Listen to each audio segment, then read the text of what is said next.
Hello, Assalamu alaikum and hi everyone. This is my workshop 1 presentation, course code BITU2913. First of all, I would like to extend my heartfelt gratitude to my supervisor, Dr. MAHSANUM BINTE OSMAN, and my evaluator, EMILIANA BINTE KASMURI. This is Habib Isadit from BITS S1G1. The title I have chosen for my workshop 1 is E-Inventory Management System. Now what this project is all about. If you look at the conventional inventory management system, which is normally processed manually, searching data from a logbook is strenuous and time consuming. In this scenario, we are trying to come up with a system which will ensure a faster access to data.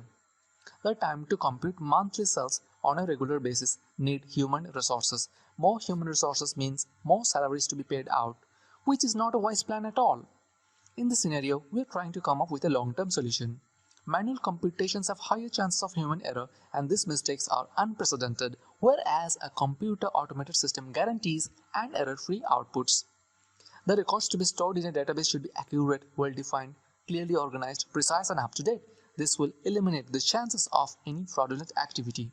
Apart from the aforementioned objectives, my system embarks on the following goals.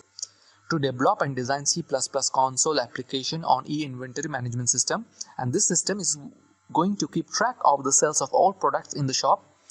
It will be able to compute monthly sales. It will be able to make recommendations based on the number of stocks available. I mean, if the stocks are running low, and you will know when the products or new item is to be brought into the shop. So the modules to be developed are login, make purchase, view products, find items from the list, add item in the stock, update item, delete item. The target users in the system will be merchants, shopkeepers, business owners, or any inventory shops selling out variety of products.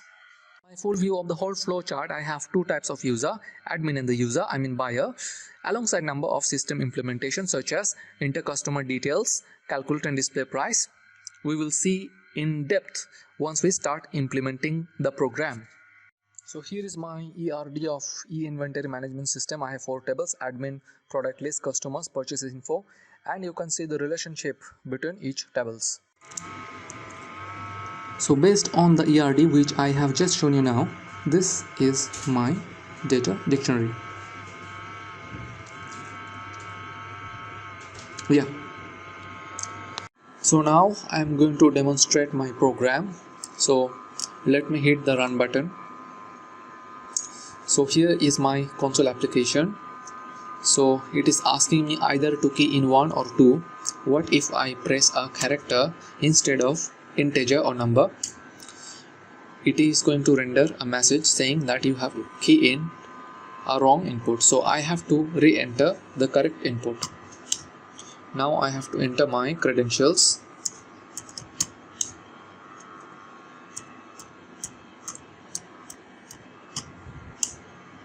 So here is a list of modules developed in my project.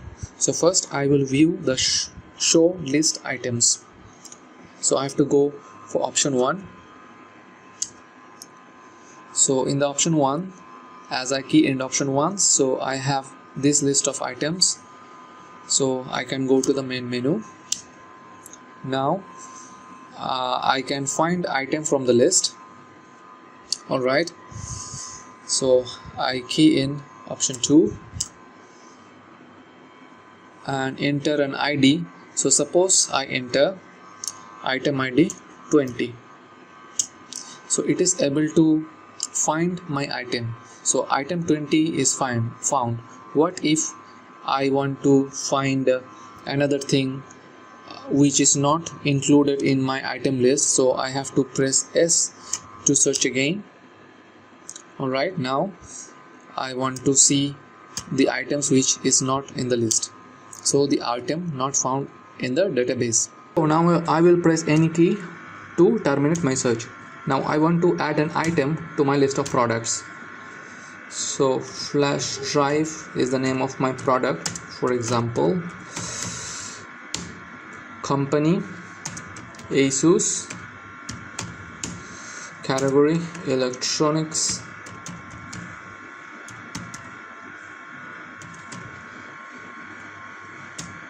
stock import date 2020-02, 01, price 65 RM, quantity 3. So I can go back to the main menu, or if I want it, I can press A to insert a new item again. Right now I will go back to the main menu and see if my product has been added or not. Yes, it has been added with an item number 65, I mean product ID 65, product name flash drive, company ASUS, product type electronics, stock import date 2020 0201, price 65 RM, quantity 3. So now I can return to the main menu to update an item from my list of products. So I'll choose option 4. Now say for example I want to update the price of t-shirt, so I will have to enter the product ID of t-shirt. Now I will have to select the price of the t-shirt, the attribute of the t-shirt actually. So I select the price and then I have to enter the updated price. Say for example the current price of the t-shirt is 19, so I want to update to 57. So it's successfully updated. So I can go back to the main menu and check if it is updated or not. So I go back to the main menu and see my list of items. Yes, the price of the t-shirt is updated to 57. So I can now go back to the main menu and see what I have more. Now I can perform the delete operation. I will go for option 5. I want to delete product with item ID 10, so I enter 10. Press D to delete again. If I press D, I can delete again. Yes, product ID 10 no more exists.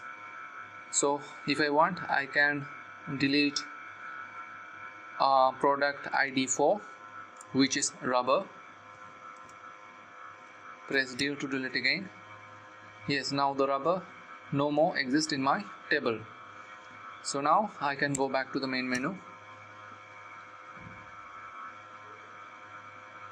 Sorry, it's a wrong input, so I have to press 0 to go back to the main menu. Now I will demonstrate how my system computes the monthly sales. So in order to access the monthly sales, I will go for option 6. Option 6, yes.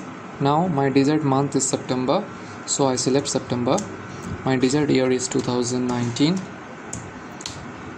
So in my desired month and desired year, my total sales were computed to be 4 plus 11 15 ringgit. So this is how my net sales adds up for a particular month in a particular year.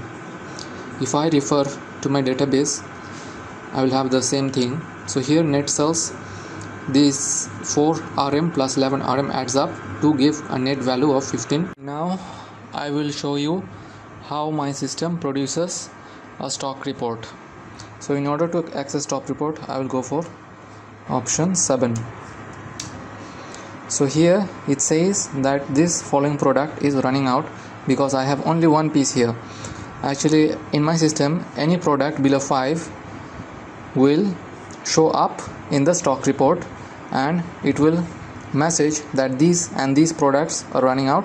So the owner will know that new products have to be brought in. So since t-shirt has only one piece available, so it is showing up in our stock report and it is shown to be running out. So how about we change the quantity? If we change this quantity to be 5, or if we update the value to be 5 from 1, then this will disappear from the system. So let's try it out. I go to the main menu. I go to my update module. Alright, now I will update the quantity for this product. So I have to enter the ID of the item to be updated. So now I select the quantity. Now my new updated value to be 6, which is above 5. So it is supposed to be not showing in the stock report. Alright, so I updated.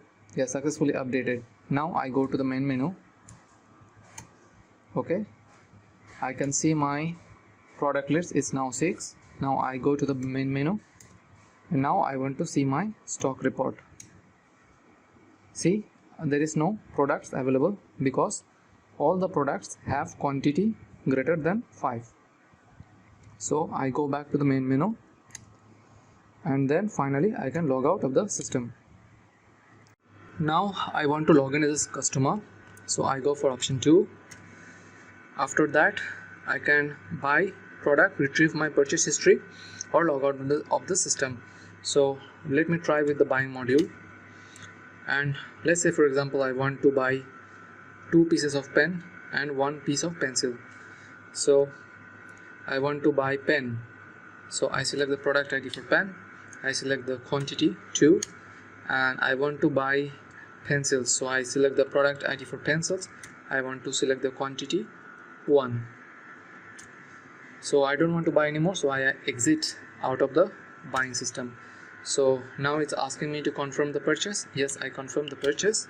Yes, so the total price for 2 pieces of pencil is 2 plus 1.5 is 3.5. So now I want to check out of the system. So before I check out, it will be asking to sign my name and address and sales date. Alright, so I will write my name, Abdul Rahim, phone number 01161899436. Alright, street address Bukit Beruang, sales date 2020 0205. Yeah, so it's asking me to buy again or press M to return to the main menu. So I decide to buy again. Okay, so now I buy, say for example, only 1 piece of t-shirt. So I enter the product ID for the t-shirt, I enter 1, and I don't want to buy anymore, and I confirm my purchase, and my total price is 57. I want to check out. Say for example I am the same buyer who is buying this second product, so but at a different date.